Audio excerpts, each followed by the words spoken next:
Auzubillahiminash-shaytanir-rajim. Bismillahir-rahmanir-rahim. Hello, I am Dar Shaukat, and today in this lecture, we will discuss about the ethnic conflict in Sri Lanka. Ethnic conflict in Sri Lanka. Sri Lanka is a SAARC country. As I told you, in the SAARC association, SAARC has the 8 countries, and out of 8 countries, Sri Lanka is one of the member. So let's discuss about what was the problems in the Sri Lanka. याद रखिएगा, श्रीलंका जो है, it's situated towards the southeast tip of India. Southeast direction के हिसाब से अगर देखा जाए, it is situated towards the southeast tip of India.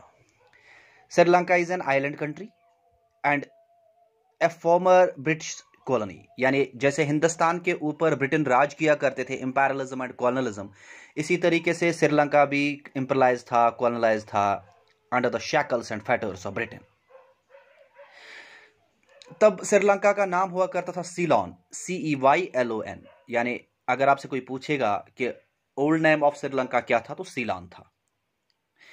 After that the Sri Lanka became independent and became a member of Commonwealth in 1948. अब यहां पे imperialism खत्म हो जाएगा और उसके बाद श्रीलंका को आजादी मिल जाती है 1948 के अंदर.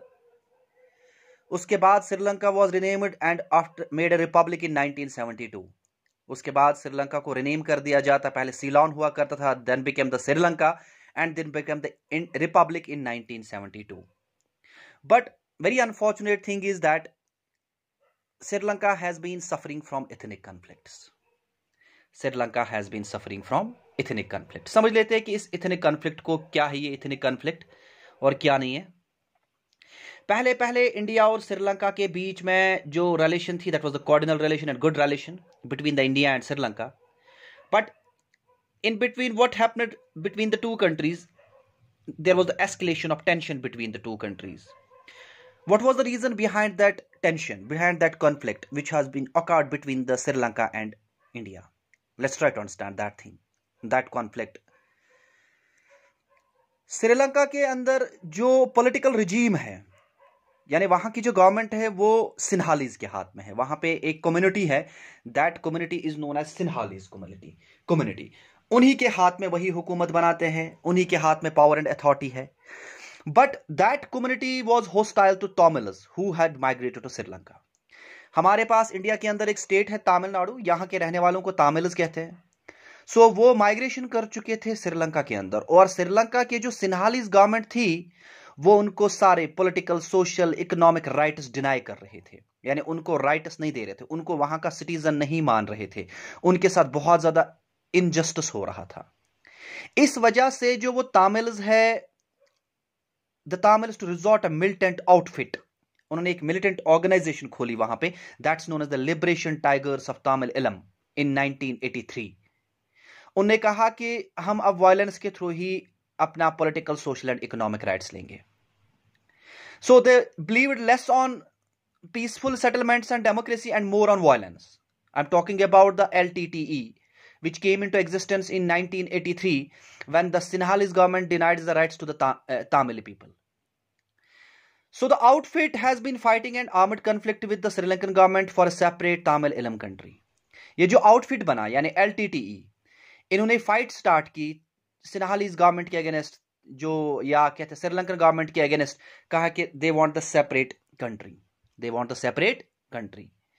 और यहां से तो ये जो मान लेते तमिल लोग जो थे, part of the Indian population, part of the India, so there was considerable pressure from the Indian government to help the Tamils. So India ने बहुत ज्यादा प्रेशर किया कि इनको, तमिल्स को, श्रीलंका के सिन्हालीज गवर्नमेंट को, कि इस मसले को वहां पे सुलझाया जाए. सो इंडिया ने क्या किया, an accord was signed between the India and Sri Lanka. उसके बाद इंडिया अपना एक पीस कीपिंग फोर्स भेजेगा 1987 में. वहां पे पीस कीपिंग का मतलब यही होता था वहां पे उनको भेजना कि they need to improve the relation between the Tamils and Sri Lankan government. वो चाहते थे कि इनके बीच में जो ये कॉन्फ्लिक्ट है, ये खत्म हो जाए. But Indian peace keeping force ended fighting Tamils and Sri Lanka regarded it as an interference. Sri Lanka ने इस चीज को इंटरफेरेंस माना, और उसके बाद interference, Indian peace keeping force वहां से वापस आ जाता है 1989 के अंदर. उसके बाद कुछ कंप्रोमाइज हो जाएंगे, कुछ नेगोशिएशंस हो जाएंगे इंडियन गवर्नमेंट के बीच में और साथ में श्रीलंकन गवर्नमेंट के बीच में कि इन तामिल्स को वहां का एज अ परमानेंट सिटीजन माना जाए और इनको political, social and economic rights दिया जाए। सो वो देख लेते हैं कि वो जो होता है, वो जो एग्रीमेंट्स होते हैं किस किस के बीच में होते हैं।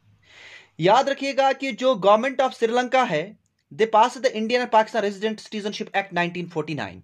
यानी श्रीलंका जी की जो गवर्नमेंट है उन्होंने एक सिटीजनशिप एक्ट पास किया था, 1949 एक्ट जिसको हम कहते हैं। उसमें 8 लाख इंडियन पीपल जो है उनको सिटीजनशिप मिल गई थी and only 1,34,000 were able to say 8 lakh में से तकरीबन सिर्फ 34,000 को सिटीजनशिप मिल गई थी, बाकी को कोई सिटीजनशिप नहीं मिल गई थी। ये कब तक का सिनेरियो है? फ्रॉम 1949 टू 1964 तक का। यानी out of, it means that out of 8 lakhs only 34,000 people will get citizenship in Sri Lanka. So उसके बाद क्या हो जाता है? इंडिया प्रेशर करेगा श्रीलंका के ऊपर, कहेगा कि ये जो तामिल से ये आपके कंट्री पे रहते हैं तो आपका हक बन जाता है इनको क्या देना? सिटीजनशिप देना और इनको एक्सेप्ट करना वहां का सिटीजन और इनको political, social and economic rights देना। सो उस समय पे हमारे कंट्री के यहां पे लीडर होते हैं Lal Bahadur Shastri the prime minister, और वहां पे श्रीलंका में होते हैं बनराई के। ये दोनों ये एक एग्रीमेंट करेंगे on the question of citizenship of Indian people दिया। ये कोशिश करेंगे कि जो तामिल्स वहां पे जिनके साथ सिन्हालीज गवर्नमेंट गलत कर रही थी उनको वहां पे सिटीजनशिप दी जाए। जून के महीने में 1985 में जो प्राइम मिनिस्टर राजीव गांधी है और श्रीलंका के जो प्रेसिडेंट थे JR जयवर्धने, ये दोनों डिस्कशन करेंगे और सॉल्यूशन ढूंढेंगे कि ये इथनिक कॉन्फ्लिक्ट यहां पे क्या होना चाहिए, इस आइलैंड पे खत्म होना चाहिए।